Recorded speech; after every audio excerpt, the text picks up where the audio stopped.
সুপ্রিয় শিক্ষার্থীরা, এখন আমরা আলোচনা করব 52 পৃষ্ঠা নিয়ে। 52 পৃষ্ঠার 3 নং সমাধান। এখানে দেওয়া আছে 15/45কে লঘিষ্ঠ আকারে প্রকাশ করি। আমরা লঘিষ্ঠ আকারে শিখব।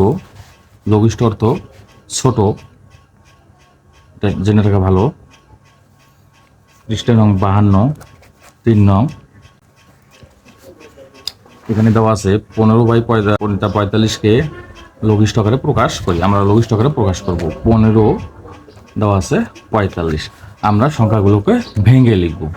যেমন 15কে যদি আমরা ভেঙে লিখি 5 × 3, 3 পাশে 15। 45কে আমরা একইভাবে ভাঙব। 5 × 3, 3 পাশে 15, 3 × 45 আমরা লিখলাম এমন করে। তারপর আমরা 5 1-কে 5, 3 1-কে 3 লিখলাম। তাহলে উপরে আমরা 1 আর 1 গুণ করলে 1, নিচে থাকলো শুধু 3। আমরা এভাবে সমস্যাটি সমাধান করতে পারি। আবার 15/45 আমরা অন্যভাবে এই সমস্যাটি সমাধান করব। আমরা এমন একটা সংখ্যা নেব, কাটাকাটি করব, যে সংখ্যা দ্বারা উপরের সংখ্যাকেও ভাগ যাবে, নিচের সংখ্যাকেও ভাগ যাবে। আমরা মনে মনে সেই সংখ্যাটি কল্পনা করব। তাহলে আমরা যদি 15 নেই, মনে মনে 15 দ্বারা যদি 15কে ভাগ করি 1, তাহলে 45কে যদি ভাগ করি তাহলে থাকে হলো 3। তাহলে উপরে থাকলো আমাদের 1, নিচে থাকলো 3। এভাবেও আমরা সমস্যাটি সমাধান করতে পারি। আশা করি তোমরা বুঝতে পারছো। এখন আমরা 52 পৃষ্ঠার 3 নং সমাধানে আসবো। নিচের ভগ্নাংশগুলোকে লঘিষ্ঠ আকারে প্রকাশ করি। প্রথমে দেওয়া আছে 6/12। প্রথম 1 নং দেওয়া আছে 6/12। তাহলে আমরা সহজ পদ্ধতিতে করতে পারি।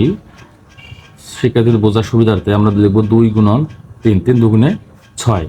আবার 2 × 2, 2 2 4 × 3, 3 4 12। এবার আমরা উপরে নিচে কাটাকাটি করব। 2 দ্বারা যদি 2কে ভাগ করি 1, 3 দ্বারা যদি 3কে ভাগ করি 1, তাহলে উপরে উপরে 1 1 যদি আমরা গুণ করি 1 হয়, নিচে 2 এর 2, আমাদের বের হলো 1/2।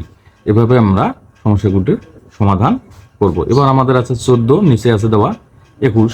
আমরা উপরে লিখতে পারি 2 × 7, 7 2 14। আমরা নিচে লিখতে পারি 3 × 7, 3 7 21। তাহলে আমরা যদি 7 দ্বারা 7কে ভাগ করি 1, তাহলে উপরে থাকলো 2, নিচে থাকলো হলো 3। 3 নম্বরে আছে 25/30। আমরা সমস্যাটি সমাধান করব 5 × 5, 5 5 25, 30কে আমরা ভাঙাবো 5 × 6। তাহলে আমাদের 5 দ্বারা 5কে ভাগ করলে 1 হয়। তাহলে উপরে 5 আর 1 যদি আমরা গুণ করি 5, নিচে থাকলো 6। তাহলে থাকলো আমাদের উপরে 5, নিচে 6, অর্থাৎ 5/6। আশা করি তোমরা বুঝতে পারছো। এখন আমরা আসবো 4 নং প্রশ্নে 16/56। উপরে দেওয়া আছে 16, নিচে দেওয়া আছে 56। আমরা ভেঙে লিখব 2 × 2, 2 2 4, 4 2 8, 8 2 16। আমরা 56কে একইভাবে ভাঙাবো। 2 2 4, 4 2 8, 27 56। তাহলে আমরা কাটাকাটি করি 2 1-কে 2, 2 1-কে 2, 2 1-কে 2। তাহলে আমাদের এখানে 3 বার 1 আছে, 1-এর গুণফল একই হয়, তার সাথে আমরা 2 গুণ করব। তাহলে আমাদের থাকলো উপরে 2, নিচে থাকলো 7। আমাদের লঘিষ্ঠ আকার বের হলো 7/2। আশা করি তোমরা বুঝতে পারছো। এখন আমরা আলোচনা করব 5 নং প্রশ্ন নিয়ে। উপরে আছে 35, নিচে আছে 42। আমরা 35কে ভেঙে লিখব 5 7 35। 42কে ভেঙে লিখব 3 × 2, 3 2 6, 6 7 42। এভাবে লিখতে পারবো। 7 দ্বারা এখানে যেটা কাটাকাটি আমরা করবো 7 1-কে 7, উপরে থাকলো 5, নিচে থাকলো 3 2 6। এখানে হলো 5/6। আমরা এইভাবেও করতে পারি। এটা অন্যভাবেও তোমরা করতে পারো। 35/42 আমরা এমন একটা সংখ্যা নেব যেটা দ্বারা উপরের সংখ্যাকেও ভাগ যায়, নিচের সংখ্যাকেও ভাগ যায়। তাহলে আমরা এমন সংখ্যা নেব যেটা সংখ্যা 7। 7 দ্বারা যদি 35কে ভাগ করি 5, 7 দ্বারা যদি 42কে ভাগ করি 6। তাহলে উপরে থাকলো আমাদের 5, নিচে থাকলো আমাদের 6। এভাবে আমরা সমস্যাটি সমাধান করতে পারি। এবার 6 নম্বর প্রশ্ন আছে 20/80। আমরা প্রথমে কল্পনা করব, এখানে একটা শূন্য, এখানে একটা শূন্য, ভাগ আকারে দেওয়া আছে। আমরা এই শূন্যগুলোকে বাদ দিয়ে লিখতে পারি। অর্থাৎ যদি 1 0 1 0 কাটা যায়, শুধু থাকে 2, এখানে থাকে 8। 2 দ্বারা যদি 2কে ভাগ করি 1, 8কে ভাগ করি হবে 4। তাহলে উপরে থাকলো আমাদের 1, নিচে থাকলো আমাদের 4। এভাবেও করতে পারি। তারপর 20/80 সমান আমরা 20কে ভেঙে লিখতে পারি 2 দুগুণে 4, 4 পাশে 20, 2 দুগুণে 4, 4 দুগুণে 8, 8 দুগুণে 16, অর্থাৎ 2 দুগুণে 4, 4 দুগুণে 8, 8 দুগুণে 16, 5 16 80। তাহলে এখানে 5 5 কাটা যায়, 1 2 2 যায়, এই 2 2 যায়। তাহলে উপরে আমাদের বাকি থাকলো 1, নিচে থাকলো 2 দুগুণে 4, 1/4। আশা করি তোমরা বুঝতে পারছো। এবার আমরা আলোচনা করব 53 পৃষ্ঠা সমাধানটি নিয়ে। এখানে দেওয়া আছে রিমার কাছে লাল ও নীল রঙের দুইটি ফিতা আছে। লাল ফিতাটির দৈর্ঘ্য 2/3 মিটার এবং নীল ফিতাটির দৈর্ঘ্য 3/4 মিটার। কোনটি বড় এটি আমাদেরকে নির্ণয় করতে হবে। তো যদি বড়র কথা বলে, আমরা যে ভগ্নাংশ দেওয়া থাকবে তাদেরকে আমরা অর্ধক্রমে সাজাবো, অর্থাৎ বড় থেকে ছোট। আর যে ভগ্নাংশটিকে ছোট চাইবে বা কম চাইবে আমরা ঊর্ধ্বক্রমে সাজাবো, যেখানে সাজাবো ছোট থেকে বড়। তোমরা দেখো তাহলে অবশ্যই বুঝতে পারবা। 53 পৃষ্ঠায় লাল ফিতার দৈর্ঘ্য লিখবো আমরা। লাল ফিতার দৈর্ঘ্য, এটা হলো পৃষ্ঠা 53, পৃষ্ঠা 53। লাল ফিতার দৈর্ঘ্য,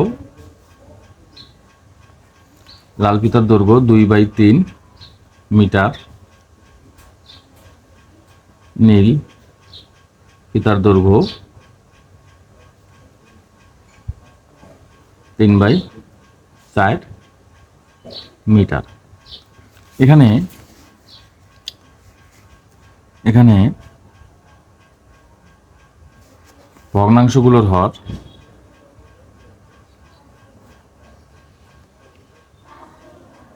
ভগ্নাংশগুলোর হর 3,4, এর লসাগু সমান লিখবো আমরা 12। এখানে 3 এবং 4 এর লসাগু নির্ণয় করা যায় না, বিধায় আমরা সংখ্যা দুটিকে পাশাপাশি গুণ করব।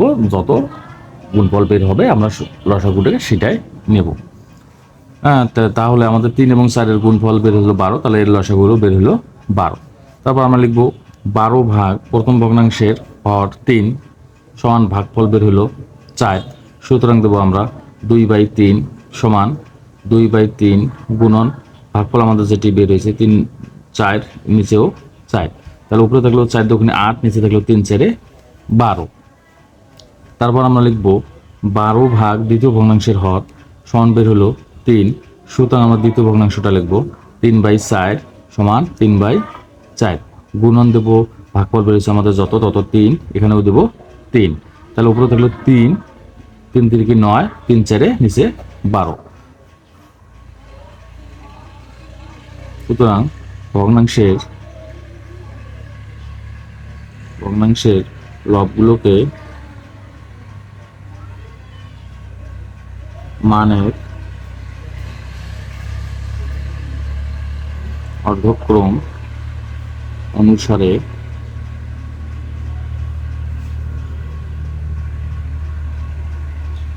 সাজিয়ে পাই। অর্ধক্রম অর্থাৎ 9, এর দ্বিতীয় ভগ্নাংশ হতে পেরেছে 12। হ্যাঁ, এভাবে আমরা লিখলাম। যেহেতু 9 আমাদের ভগ্নাংশ হচ্ছে 12, 8/12, অর্থাৎ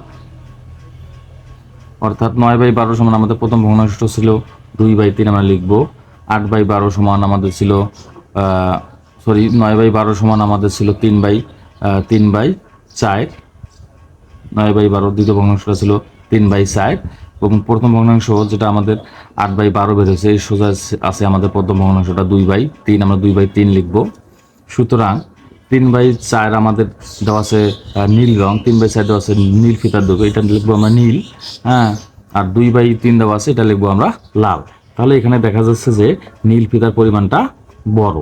তাহলে আমাদের সমস্যাটির সমাধান সম্পূর্ণ হলো। আশা করি তোমরা বুঝতে পারছো। আবারও বলছি, আমি ভগ্নাংশের লবগুলোকে আমরা মানে ঊর্ধ্বক্রমে সাজাবো, অর্থাৎ বড় থেকে ছোট আকারে সাজাইলাম। সাজানোর পর আমরা ভগ্নাংশের নিচে যে হরটা করে দেওয়া আছে, আমরা হরটা করে লিখবো 8/12। এই 9/12 সমান আমরা কোথা থেকে পাইলাম সেই ভগ্নাংশটা আমরা লিখবো 3/4। 8/12 কোথা থেকে পেয়েছি? 2/3 প্রথম ভগ্নাংশটা থেকে। এই 3/4 হলো নীল রং এবং 2/3 হলো লাল ফিতা। তাহলে আমাদের এখানে নীল ফিতার দৈর্ঘ্যটা বেশি, আমাদের কোনটি বড়র কথা বলছে, আমরা নীল ফিতাটি বেশি বের করছি। আশা করি তোমরা বুঝতে পারছো।